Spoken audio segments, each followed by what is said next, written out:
Good morning everyone and welcome to ERC Tipsnology. In this video, you will be learning all about Introduction to Electrical Circuits or Electric Circuits 1. First in line, let's talk about the electrical charge. Electrical charge with the letter Q is measured in coulombs or letter C. And coulomb C is the unit of charge. One coulomb is equal to a total charge or QT of 6.25 by 10 to the 18 electrons. There are two types of charges. The first one is the positive charge and the second one is the negative charge. About voltage, this is the force of attraction between a positive and a negative charge. And this is also the difference in the potential energy of charges, voltage, and it is also called potential. And this is the driving force in electric circuits, and it establishes the current. Voltage is also the difference in potential energy, which can be written or expressed as energy or work, W, per unit charge, Q. Now, the unit of volt is symbolized by letter V, capital letter V. And 1 volt is equal to the potential difference, or what we call voltage, between 2 points. When 1 joule of energy is used to move 1 coulomb of charge from one point to another. What are the sources of voltage? First, let's define what is a voltage source. A voltage source is the source of potential energy, which is also called electromotive force or EMF. And batteries is an example of a source of voltage. This source of voltage changes or converts chemical energy into electrical energy. There is what we call as primary cells that cannot be recharged, and there's also secondary cells that can be charged. Solar cells, on the other hand, convert light energy into electrical energy. The generator converts mechanical energy into electrical energy. The electronic power supply converts AC voltage from the wall socket or from the wall outlet to a constant DC voltage. In other words, it changes AC voltage into DC voltage. Now let's move on with the current. Current is the movement of electrons, and we will use letter I to represent it. So when you see letter I, it means current. Current is the rate of flow of charges, and the unit of current is ampere or amp, symbolized by the capital letter A. 1 ampere is equal to the current when a number of electrons with a total charge of 1 coulomb move through a cross-sectional area in 1 second. What is DC? DC stands for direct current, and this is the current that remains constant with time. AC. AC stands for alternating current, and this is the current that changes or varies sinusoidal with time. Now, what is a resistance? Resistance is the property of a material that restricts the flow of electrons.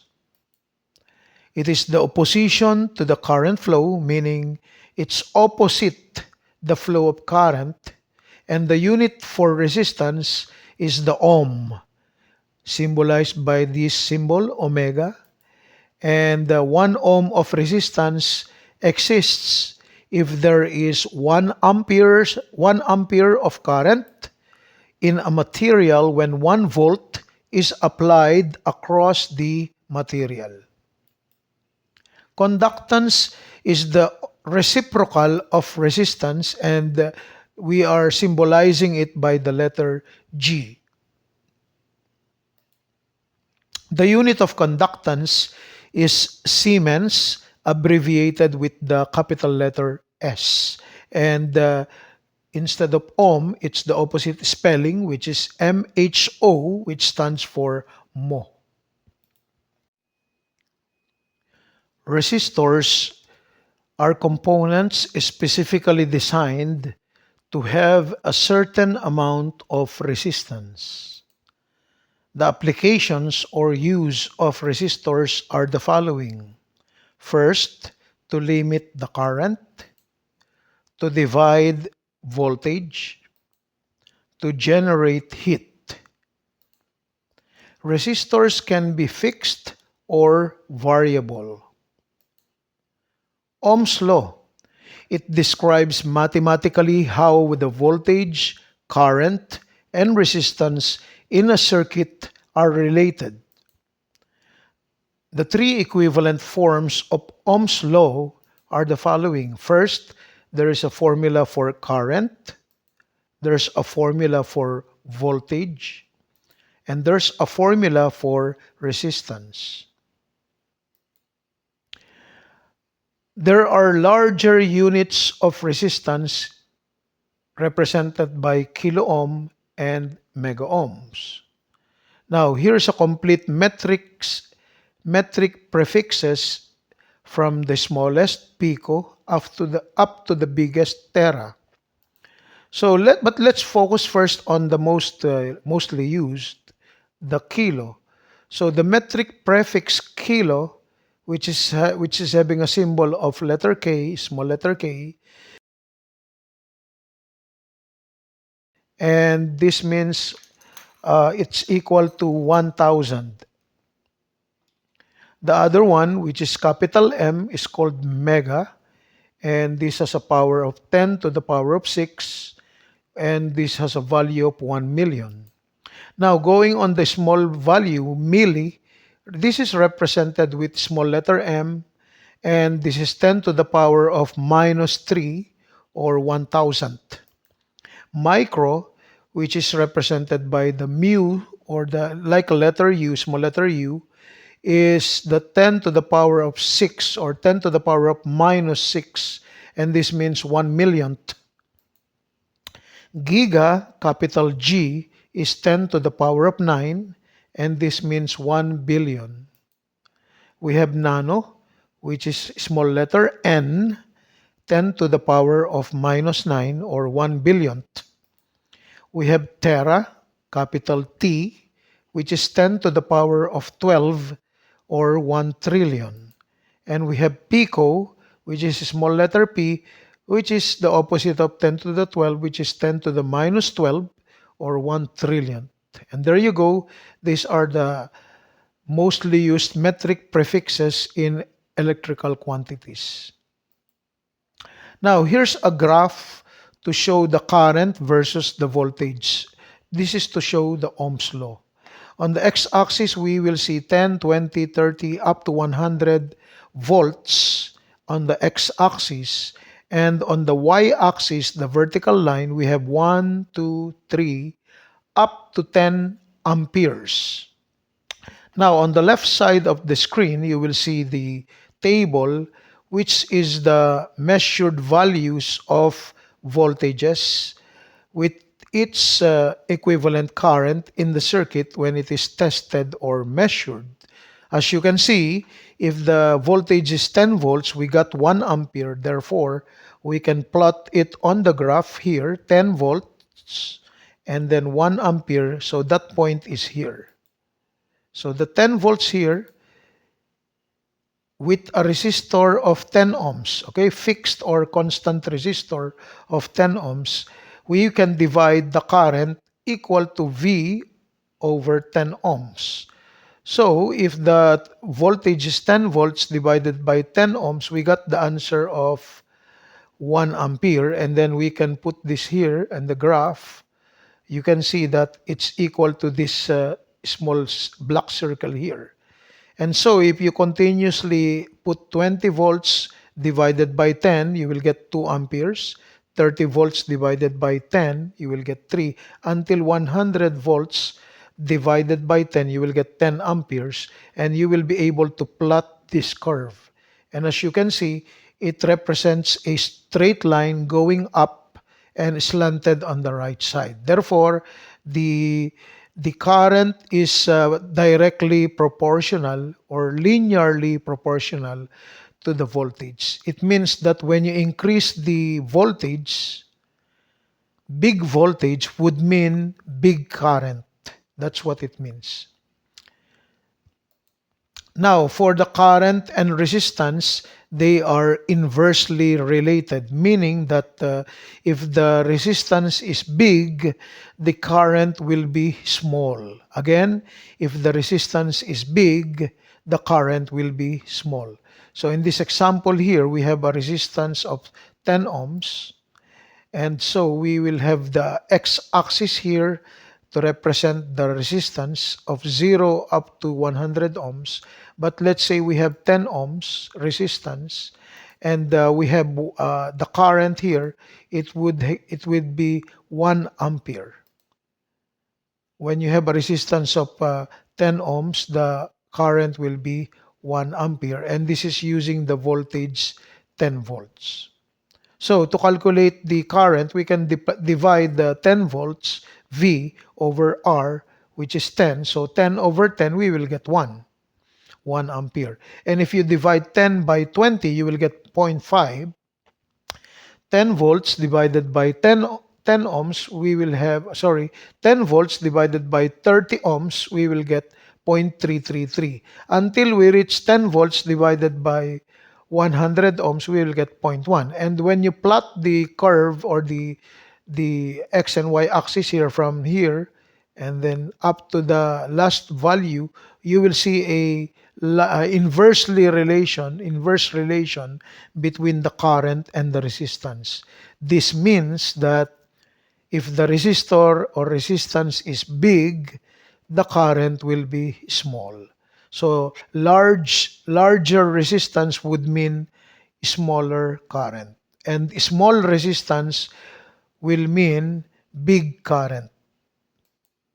Here is the Ohm's law relationships. So as you can see, current is equal to voltage divided by the resistance. So V over R, or the volt divided by the ohm. And you will get A, or ampere.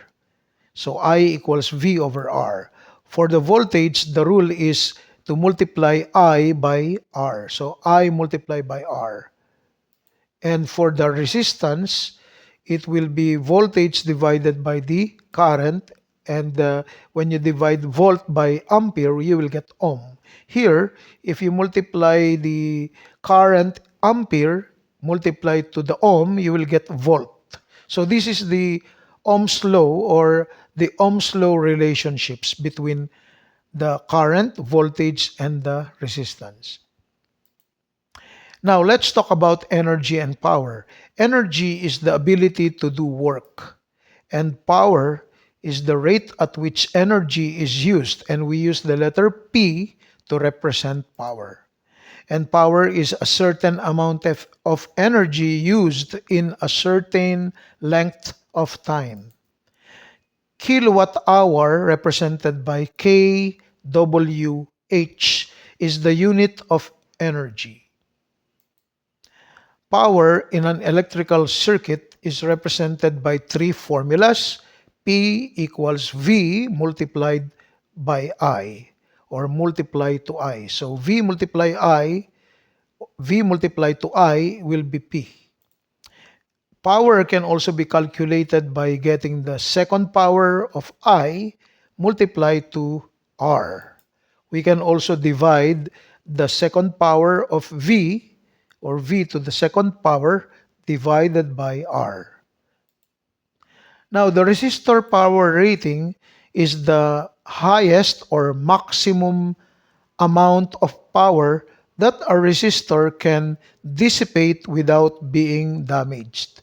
So dissipate means can use, and maximum means the highest power that a resistor can use without being broken or damaged.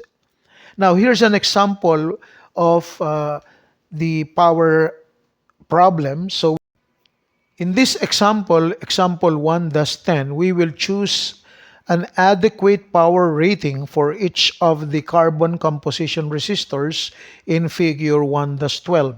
So we have to decide whether we will use 0.125 watts, 0.25 watt, zero point 0.5 watt, 1 watt, and 2 watts. So for letter A, we are given 10 volts with a resistance of 62 ohms.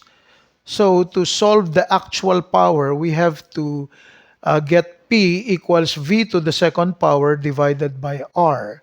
And if you think about it, that will be 10 to the second power divided by 62. And we will have 100 V squared divided by 62 ohms. So we will have uh, an answer of 1.61 watts. So, to select a resistor with a power rating higher than the actual power, in this case, at least the 2-watt resistor should be used. Again, let me show you the choices. So we can choose from 0.125, 0.25, 0.51, and 2. And our answer will be 2 because this is the bigger than the required 1.61 watt here. Now, for the second question, the actual power to calculate, we are given the current I and the R. So we can use the power formula, I to the second power multiplied by R, and we will get 10 milliampere, 10 to the 10 minus 3.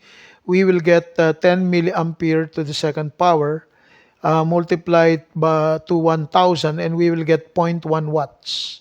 So at least we need the 0.125 resistor because the required is zero point 0.1 only. So if you go back here, zero point 0.1 is less than 0.125. So our answer will be 0.125 because this is the adequate or enough power rating to have 0.1 watt.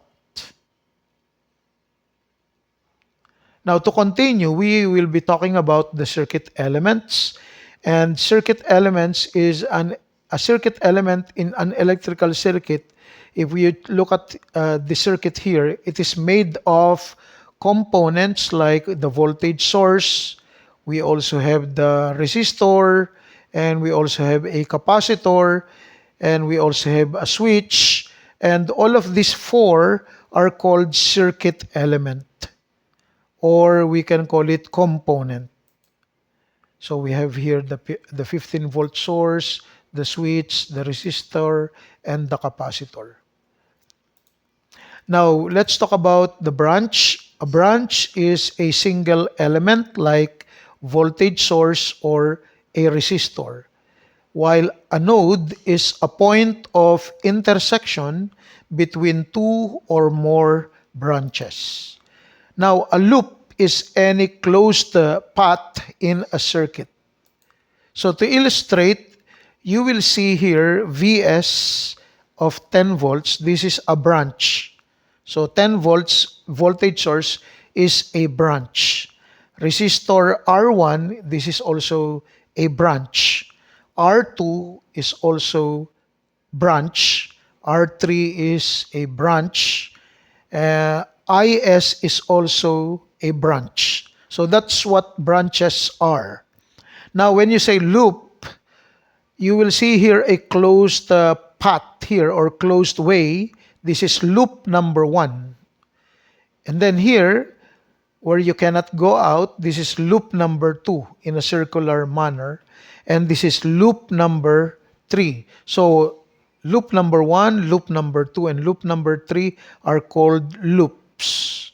Now, for nodes, this point here, or between R1 and Vs, this is called node A. This is between two components. Okay? Now, the R1 is connected on this point, and the R2 is connected on this point, and there's also nothing here, but this is also a node which we can call node B. Now here, this is also node B because it's connected directly together here. And the third one here, this is also node B, this one. The one on the right part of the circuit in the corner. So, as represented, the node B is actually consisting of three parts here. Now, at the bottom, you will see that there's a horizontal line here which connects all together the IS, the R3, R2, and the VS. They are all connected here in the common line, which is letter C. And usually we call this common or ground, especially it is connected to the negative side of the voltage source. Now, the branch represents any two-terminal element. So, we have R2, which is two-terminal. It means it has one side up and one side down. R1 is also a two-terminal element because it has something on the right and something on the left. R3 is two-element because it has one here up and one here down. And IS is also two-element or two-terminal element. Therefore, the R1, R2, R3, and IS are all connected to node B, while VS, R2, R3, and IS are all connected to node C. So, how many branches do we have here? Disregarding the nodes, we have the 10-volt source. What else? We have the current source, 2 amperes. We have three resistors, R1, R2, and R3. So we all in all, we have 5 branches. Now, the node is the point of intersection between two or more branches. It is usually indicated by a dot or a period in the circuit. So, the node B is here, connecting R1, R2, R3, and IS together. And we have node C, which is connecting together the negative or minus sign of the voltage source, the R2, the R3, and the 2 amperes source here. And this is on the positive side. So the circuit has 3 nodes. The third is the node between VS and R1. So it may have 2 branches. Like letter A, it has 2 branches. Node A has R1 and VS. Node B has 1, 2, 3, 4 branches. And node C, 1, 2, 3, 4, also has 4 branches. But how many nodes do we have? We have node A, node B, and node C. Now here you can see that the drawing is looking different, but if you go back, it's actually the same. We only made the line to be different, but as you can see, still there's node A, there's node B, and node C. So it's still the same connection, but the way it looks like is different. Now, what is a loop? Loop is a closed path formed by starting at node, passing through a set of nodes, and returning to the starting node without passing through any node more than once. So again, a loop is a closed path where we start at a node and then we will go and pass through other set of nodes, but we will return to the starting node without passing through any node more than once. Example, if we look at ABCA containing the 2 kilo ohm resistor in the figure in the previous page, ABCA is a loop. Let's see. A, go to R1B, go to R3C, going back to A, B, C, going back to A. That's a loop. Now, if we go to B, going to R3, going to R2, going back to B, that's also a loop. If we go from B, going to the current source, going to C, going to the R3, that's also a loop. So in this diagram, we have three loops. Now, let's talk about resistors in series. Two or more elements are in series if they share a single node and carry the same current. As you can see, very important, they have the same current and they have or they share a single node. There's no other node, only one node. Example of a series circuit is this: from A to B, that's one way. A going to B, but it passes through the three resistors in one way, that's also series. And this one is going like a letter S from one resistor to the second resistor to the third resistor to the fourth resistor. Although it's turning like a letter S, it's still series. Notice that the current is the same at all points of our circuit, meaning there's only one current. Now, this is another example of three resistors, but upside down, from A going down to the first resistor, moving to the second, going up to letter B. Still, this is series. And this one, going like a zigzag road. So letter A going up, going down to the second, going up to the third, going down to the fourth resistor, going up to the fifth resistor to letter B. This is also series. Notice that again, the current is only one or the same at all points. Now, to calculate the total resistance, we can get the total resistance of a series circuit equal to the sum of the resistances. All you have to do is to add all the resistances of each resistor in series. Example, if you only have one resistor, of course, the total resistance will be the same, 10 ohms, because there's only one resistor. But if you have two resistors, you will add 10 plus 10, you will get R total of 20 ohms. If you have three resistors, 10 plus 10 plus 10, we will get 30 ohms. That's how easy to calculate the R total in series or for resistors in series. Now, letter A again is having a total resistance of 10 ohms because it has only one resistor. On the second one, we have two resistors. That's why it's 20 because you added 10 plus 10. And on the third, we have three resistors. That's why it's 30 because 10 plus 10 plus 10, that will be 30. So the formula for the series resistance is equal to the sum of the resistors. So R1 plus R2 plus R3 and so on, whatever number of resistors you have. So if you have 20 resistors, then you will get the sum of R1 plus R2 plus R3, etc. until you reach plus R20. Now, when you have resistors of equal values, if you have more than one resistor with equal values, just multiply the number of resistors to the resistance. That is, if you have three resistors with 10 ohms, you can multiply 3 multiply to 10, you will get 30 ohms.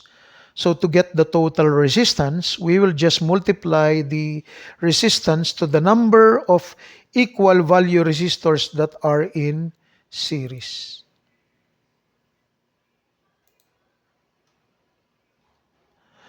Now, if we want to find the current in the circuit here, we have four resistors, 82 ohms, 22 ohms, 15 ohms, and 10 ohms. They all have ohms as the unit. Then we can directly add them. So we will add R1 plus R2 plus R3 plus R4. We will get 129 ohms. And we can divide 25 volts by the R total, which we don't know. So we calculate first the R total. After calculating the R total, then you can get the answer of 25 volts divided by 129 ohms, and we will be getting 0.193798 amperes, or you can move the decimal point to the right. It will be 193.798 milliampere, which is 10 to the power of minus 3. So you may write ampere, or you may also write milliampere, but you have to make sure that the point is correct. So again, the formula is Ohm's law, IT equals Vs over RT, but we cannot get it without calculating the R total. That's why it's important that you calculate the R total correctly. Now, for Kirchhoff's voltage law means the algebraic sum of all voltages around a closed path is zero. And we can also say simply that the sum of voltage drops equals the total source voltage. So again, the sum of all voltage drops around a single closed loop in a circuit is equal to the total source voltage or sum of that loop. So all you have to do is to add the V1, V2, V3, and so on, and you will be getting the Vs. Now for the voltage divider, it is a series circuit, acts as a voltage divider. So voltage divider is an important application of series circuit. So let's say that we have 1, 2, 3, 4, 5 resistors here in series, and therefore this 5 resistor, as an example, is just an example, but we can have more than 5 resistors. As you can see, there's a voltage source here, and this voltage source will be divided by 5.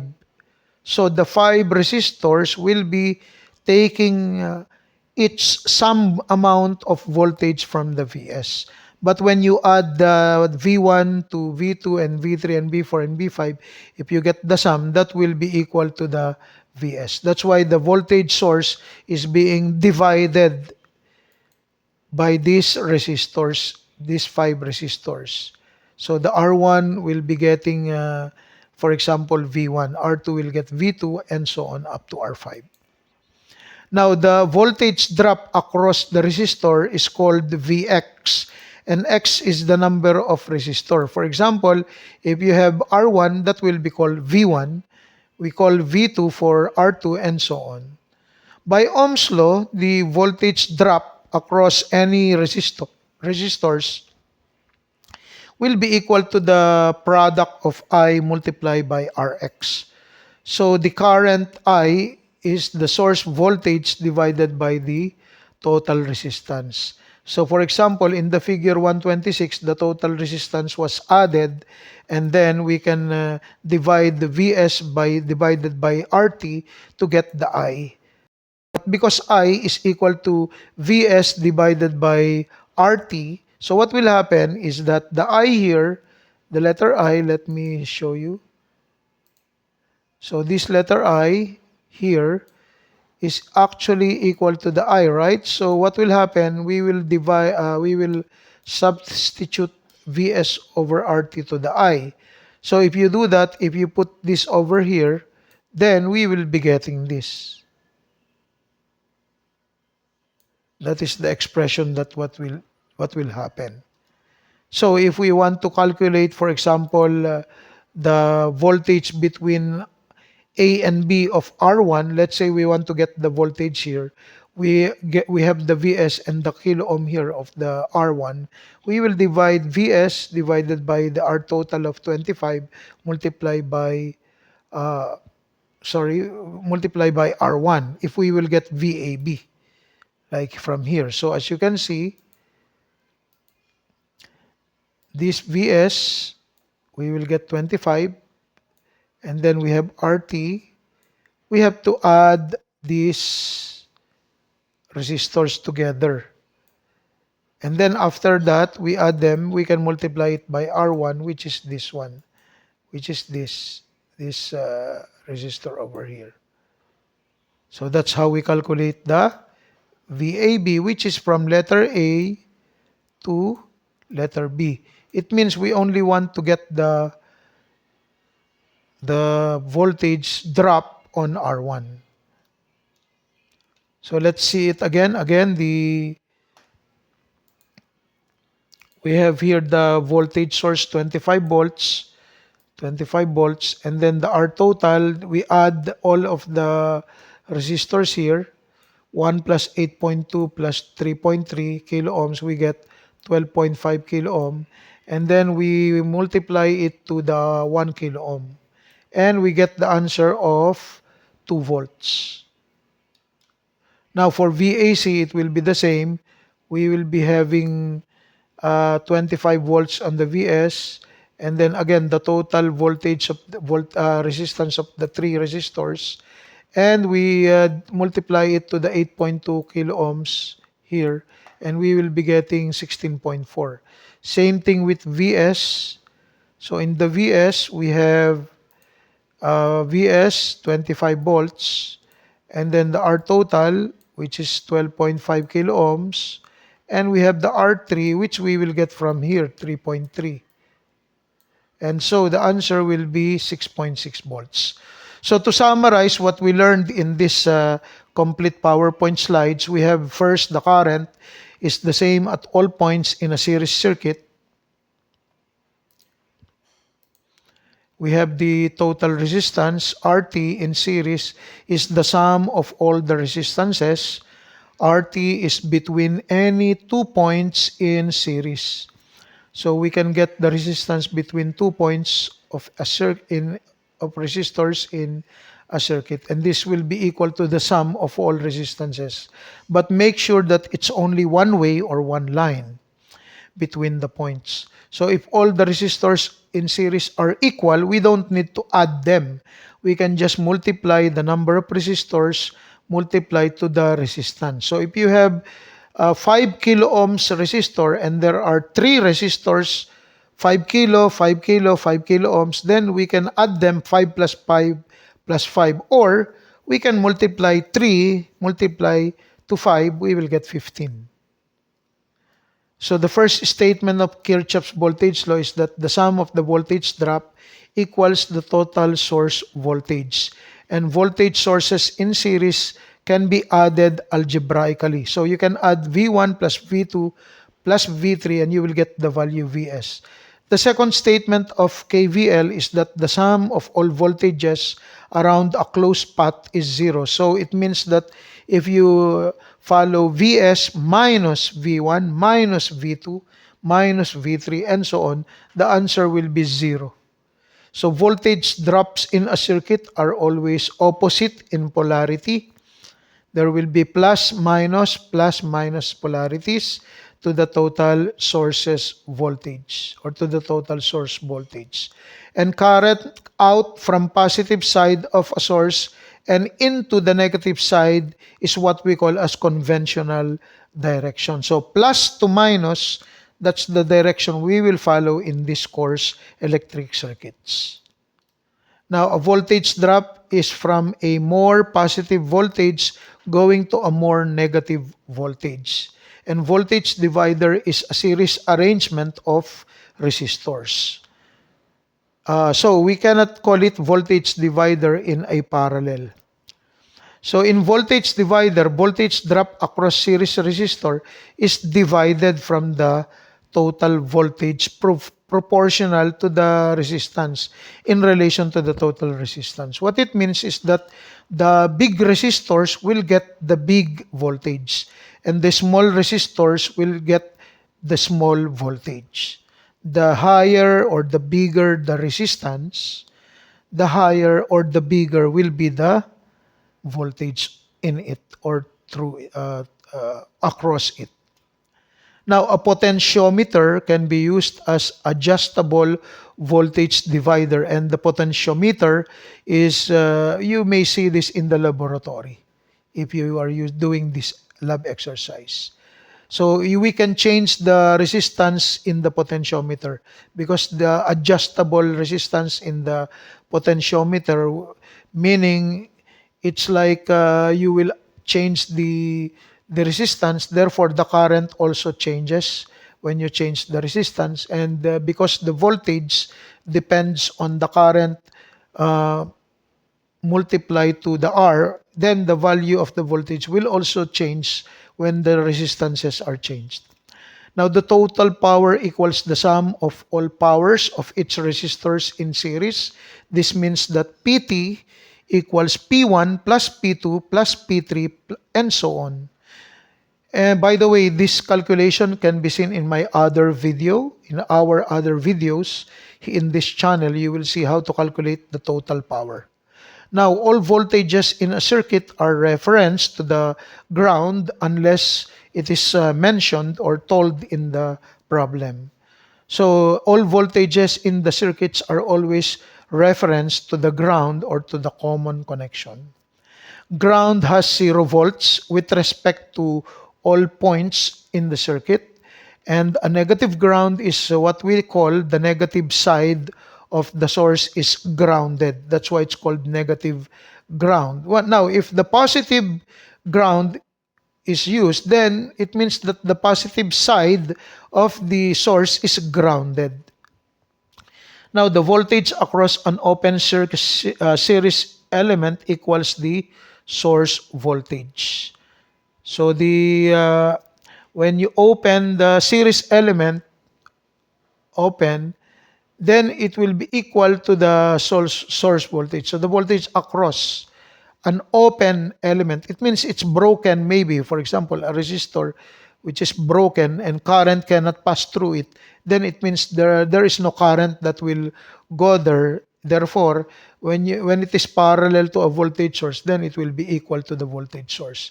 So that's it. This is the end of this PowerPoint slide presentation. I hope you understand it, and if you always watch them, these slides again and again, hopefully you will be remembering and become familiar more about this definition or terms. And to see some applications of calculations, please watch our other videos in this channel. Thank you so much, and please like, share, subscribe in our channel so that we can reach our goal of having up to 1,000 subscribers. I hope this video or this PowerPoint presentation helped you. Thank you so much.